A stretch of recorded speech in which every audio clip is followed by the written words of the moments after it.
माँ मुझे बचाओ, मुझे सांप ने काट लिया। माँ मुझे बचाओ, मेरे बहुत दर्द हो रहा है माँ। कुकू मेरे बेटे, मैं तुझे कुछ नहीं होने दूंगी, मैं तुझे बचा लूंगी।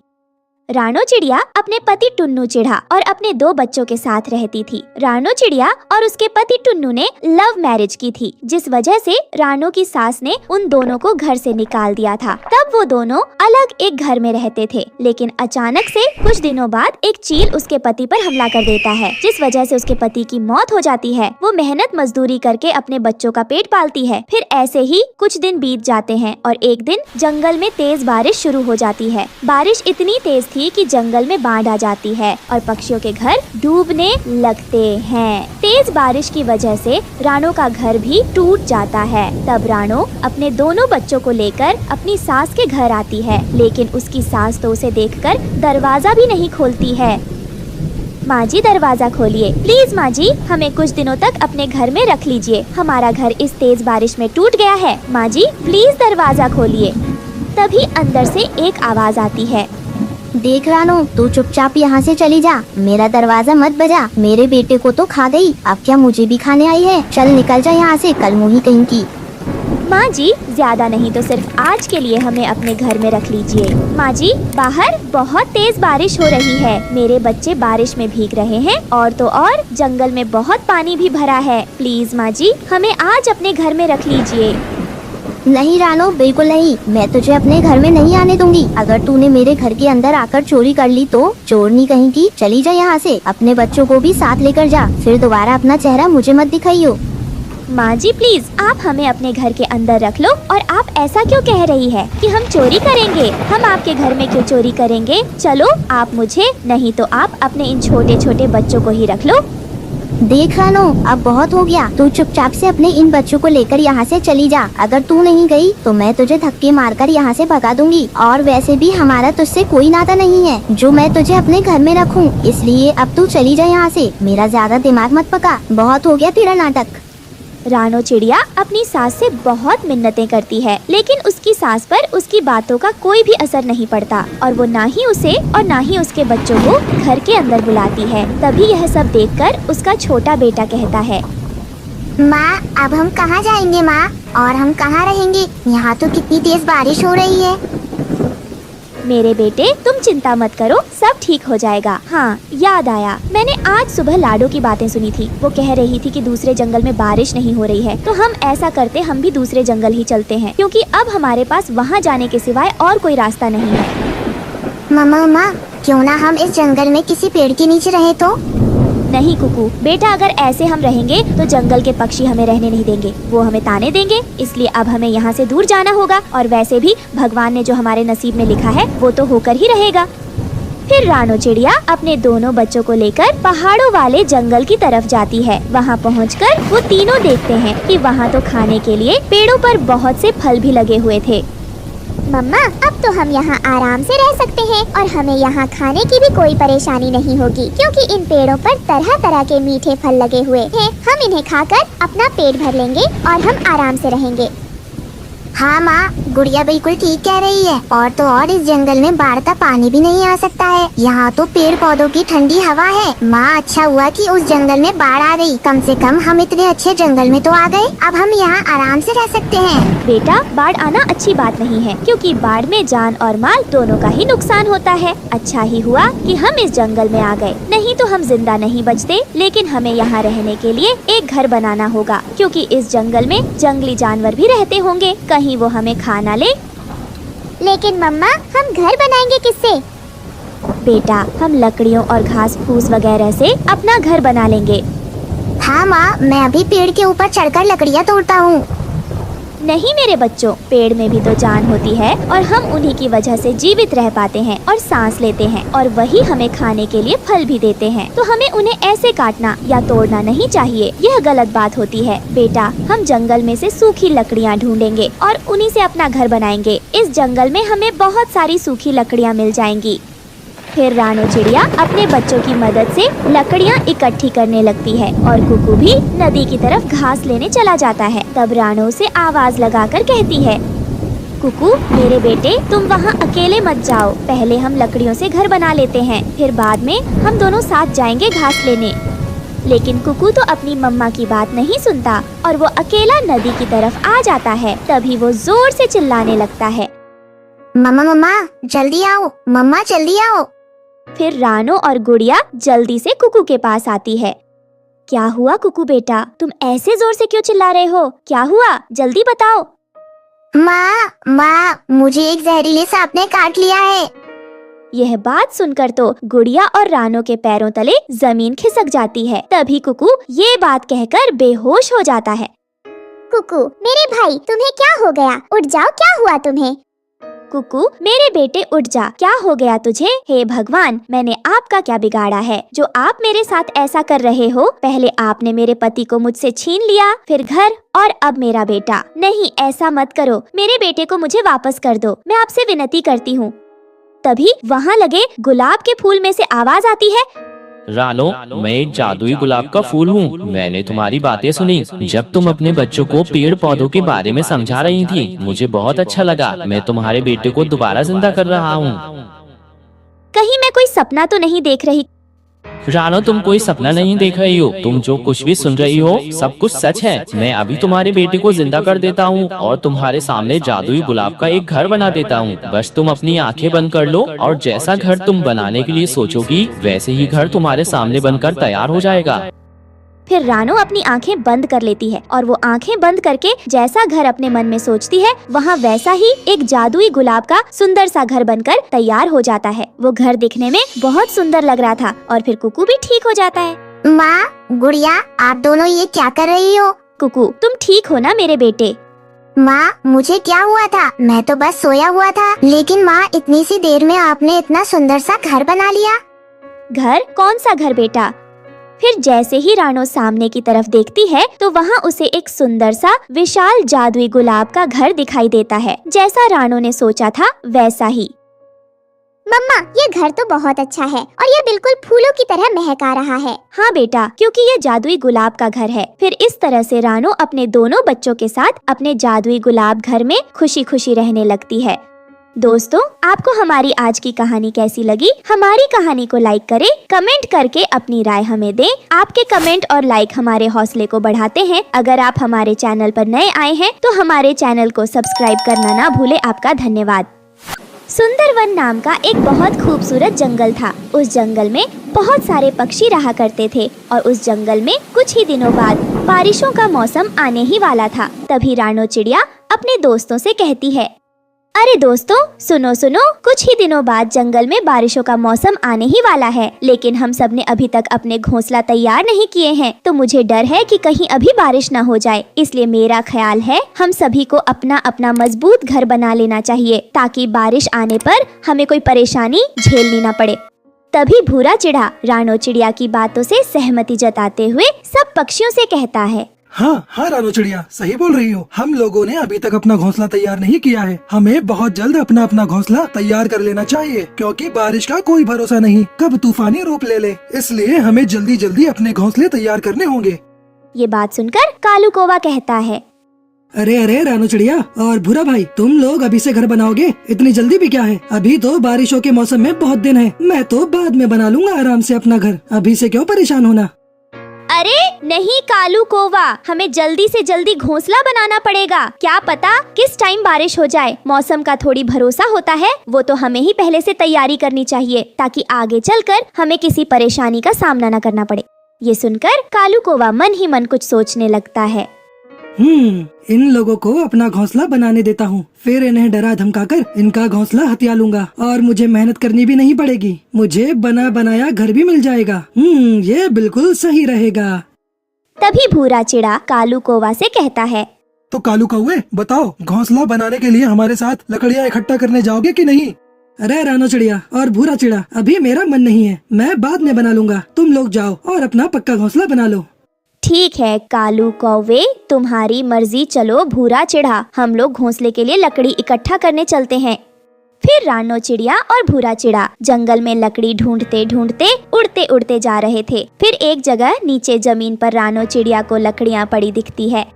अरे सुनो सुनो भूरा चिढ़ा, ये देखो यहाँ पर कितनी सारी लकड़ियाँ पड़ी हैं। चलो नीचे चलो और देखो ये बहुत मोटी मोटी मजबूत लकड़ियाँ हैं। चलो भूरा चिढ़ा इसे ले जाते हैं और अपना घोंसला इससे मजबूत बनाते हैं। फिर रानो चिड़िया और भूरा चिड़ा लकड़ी को अपने अपने पंजे में उड़ते उड़ते घोंसले बनाने के लिए जा रहे थे। कुछ समय बाद रानो चिड़िया और भूरा चिड़ा मेहनत करके लकड़ी से अपना घोंसला बना लेते हैं। फिर तुरंत बादल गरजने लगता है और थोड़ी थोड़ी बारिश भी होने लगती है। इसे देखकर रानो चिड़िया भूरा चिड़ा से कहती है, अरे अरे देखो देखो भूरा चिढ़ा, बारिश होने लगी है। ये तो अच्छा है, हमने वक्त रहते अपने घोंसले तैयार कर लिए, वरना पता नहीं हमारा क्या होता। चलो अपने अपने घोंसले के अंदर चलते हैं। फिर उसी समय कालू कौवा और गौरी वहाँ आ जाते हैं। सुनो रानो चिड़िया और भूरा चिड़ा, तुम लोग यहाँ से चले जाओ। अब इस घर में कौवी और मैं रहेंगे। अरे अरे क्या बोल रहे हो कालू कौवे, हम लोगों ने कितनी मेहनत से अभी ये घर बनाया है और तुम ये कह रहे हो कि हम तुम्हें ये घर दे दे। तुम्हारा दिमाग तो सही है ना? तो क्या हुआ रानो चिड़िया, अब ये घर मेरा है, यहाँ से चले जाओ, नहीं तो मैं तुम्हें चोंच मार मार कर घायल कर दूंगा। अरे कालू कौवे, ये क्या बोल रहे हो? खुद मेहनत करके घर नहीं बना सकते? हम लोगों ने अभी अभी मेहनत करके ये घर बनाया है। तो कालू कौवे तुम यहाँ नहीं रह सकते, यहाँ से चले जाओ, समझे या नहीं? अरे भूरा चिड़ा, तुम ज्यादा बकवास मत करो। अभी बहुत तेज बारिश हो रही है और मुझे रहने के लिए घर चाहिए और ये घर मेरा है। तुम लोग यहाँ से चले जाओ, नहीं तो चोंच मार मार कर तुम लोगों को घायल कर दूंगा। जिंदगी में दोबारा कभी अपनी शक्ल पहचान नहीं पाओगे। ये सुनकर रानो चिड़िया डर जाती है और भूरा चिड़ा से कहती है, अच्छा कौवे ठीक है, रख लो तुम इस घर को। चलो भूरा चिड़ा, हम लोग कहीं और जाकर रहने के लिए छत ढूंढते हैं। फिर रानो चिड़िया और भूरा चिड़ा वहाँ से चले जाते हैं और कालू और गौरी उनके घर को हथिया लेते हैं। रानो चिड़िया और भूरा चिड़ा पानी में भीगते भीगते उड़ते उड़ते जा रहे थे। अरे रानो चिड़िया, कालू कौवे ने तो हम लोगों का घर हथिया लिया और इस बारिश में हम लोग कहाँ जाएंगे? ऐसे तो हम बारिश में भीगते हुए बीमार पड़ जाएंगे। चलो चलो भूरा चिड़ा, थोड़ा और आगे चलते हैं, कुछ न कुछ रहने के लिए छत तो मिल ही जाएगा। फिर थोड़ी दूर जाकर उन्हें एक बड़े से घर में जादूगरनी लाडो चिड़िया बैठी हुई दिखाई देती है।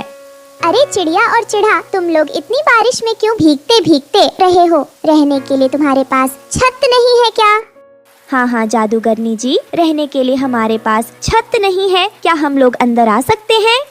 फिर जादूगरनी लाडो उन दोनों को अंदर बुला लेती है और फिर रानो चिड़िया अपनी सारी समस्या उस जादूगरनी को बता देती है।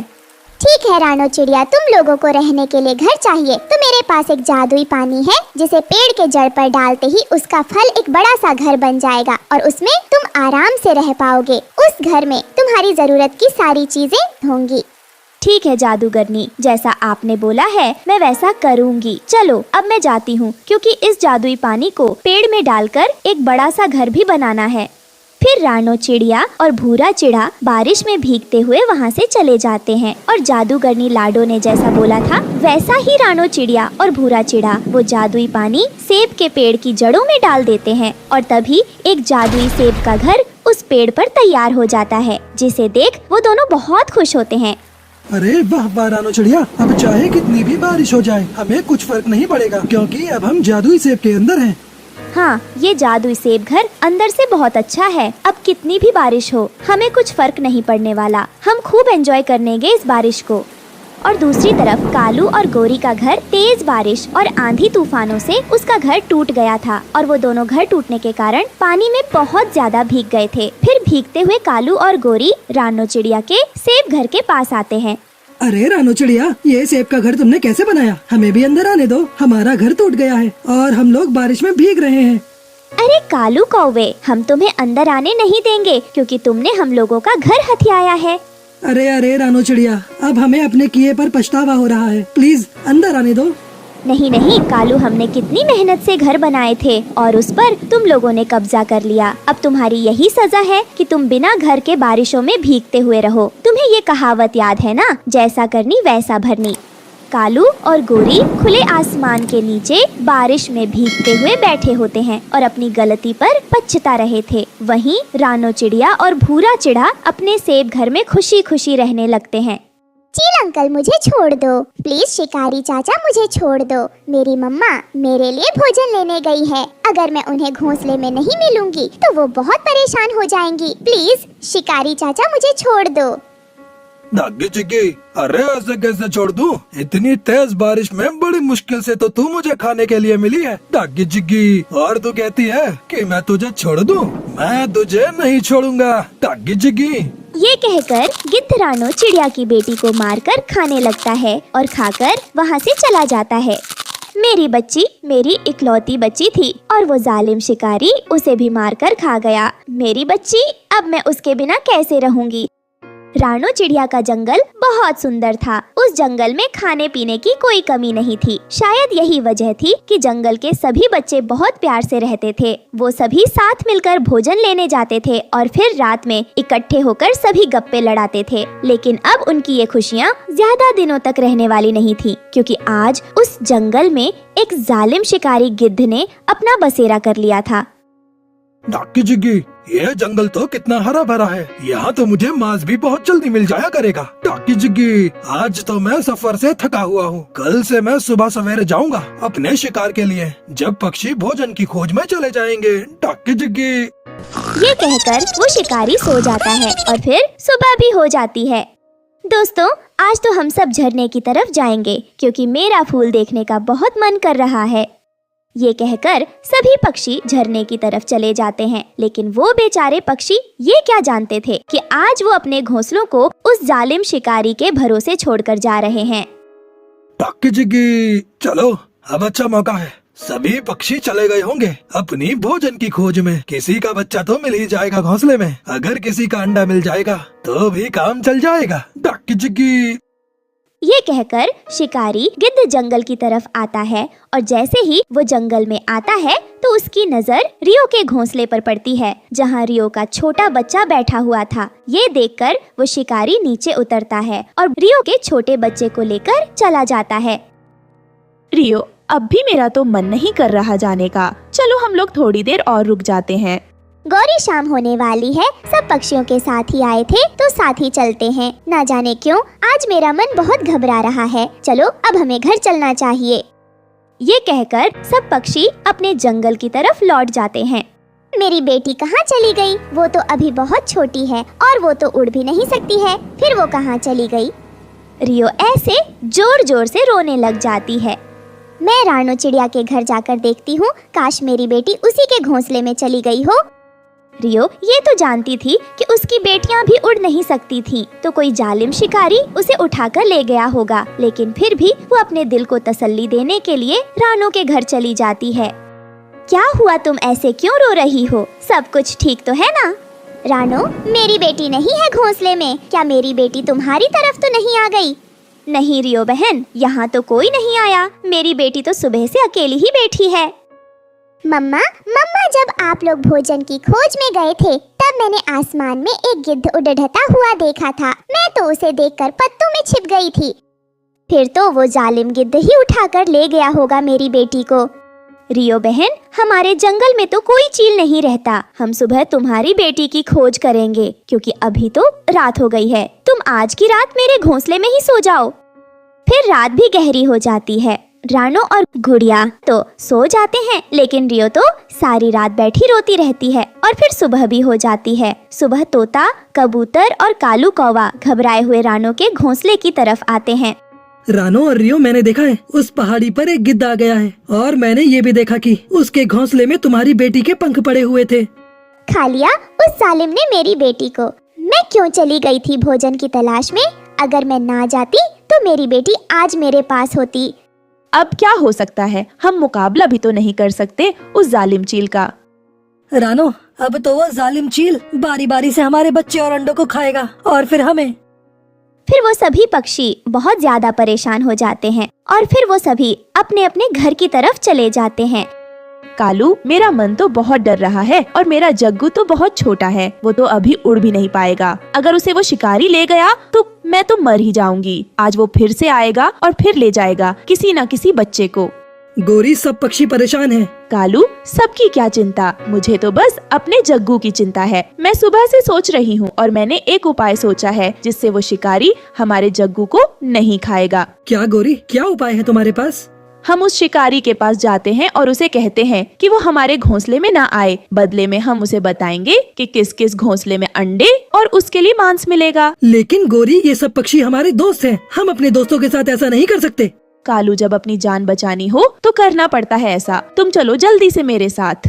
फिर कालू कौवा भी गौरी की बातों में आकर उसके साथ शिकारी की तरफ चल देता है। शिकारी जी प्रणाम। डाकी जिगी, अरे आओ कालू कौवे, कैसे आए हो? शिकारी जी, आपकी उड़ान ऊंची, आपकी शान ऊंची, लेकिन हम काले काले कौवे इस काबिल नहीं कि हम आपके कोई काम आ सके। लेकिन फिर भी आपसे करने आए हैं दोस्ती। डाकी जिगी, दोस्ती, वो भी तुम काले कौवे से? ये मेरी शान के खिलाफ है। हम आपको बताएंगे कि आपको किस घोंसले में अंडे और बच्चे मिलेंगे। ऐसे हमें आपकी थोड़ी सेवा करने का मौका मिलेगा और आपको भी आपका भोजन मिलता रहेगा। डाकी जिगी, तुम कौवे होते तो बहुत शैतान है। सीधी सीधी बात करो, बदले में क्या चाहते हो? डाकी जिगी, बस ये कि आप कृपा करें, बस हमारे घोंसले की तरफ ना आए। इसका मतलब ये कि तुम्हारे घोंसले में भी कोई छोटा बच्चा है।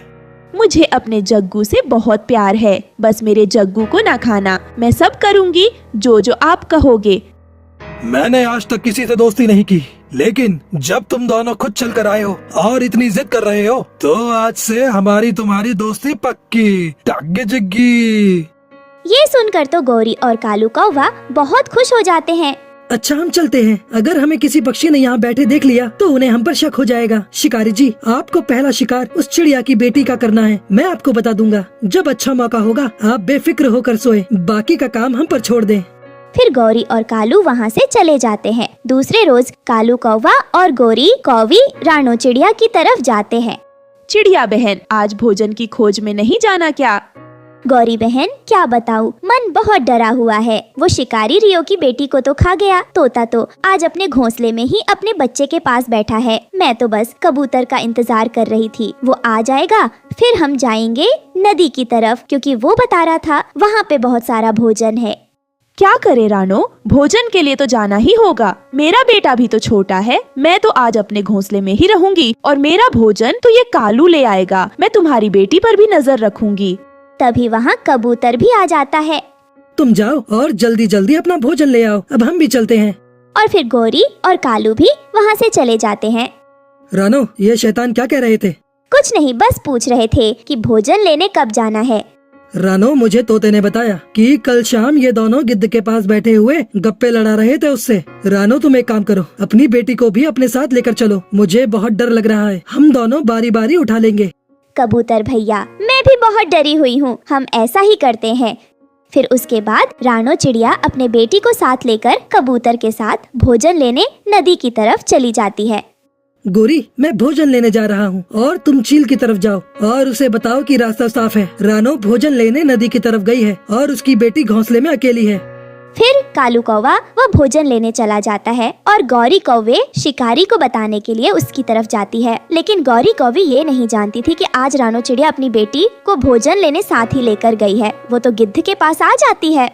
जल्दी से जाइए, आपका शिकार तैयार है। रानो चिड़िया की बेटी घोंसले में अकेली है और रानो चिड़िया भोजन लेने नदी की तरफ गई है। डाकी जिग्गी, ये हुई ना बात। तुम तो मेरी बहुत अच्छी दोस्त हो। ये कहकर शिकारी गिद्ध रानो के घर की तरफ चला जाता है।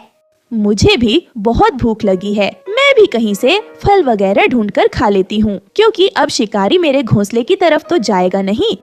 फिर गौरी फल ढूंढने चली जाती है और जैसे ही शिकारी रानो के घोंसले में आता है तो देखता है कि वहाँ तो कुछ भी नहीं था। ये देखकर उसे गुस्सा आ जाता है। फिर वो थोड़ा आगे बढ़ता है तो देखता है कि एक तोते के घोंसले में बच्चा तो था, लेकिन तोता तो उसी की तरफ देख रहा था।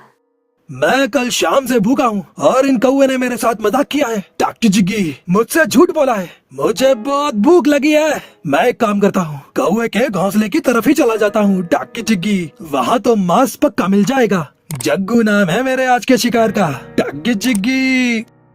ये कहकर गिद्ध कौवों के घोंसले में आ जाता है और वो गोरी कौवी के बेटे जग्गू को मारकर खाने लगता है। दोस्तों, ये थी आज की कहानी। और हाँ दोस्तों, इस कहानी से ये सीख मिलती है कि हमें हर मुसीबत का बड़ी ही समझदारी से सामना करना चाहिए। और हाँ दोस्तों, आज का सवाल ये है कि गौरी ने क्या प्लान बनाया था अपने बच्चे को बचाने के लिए।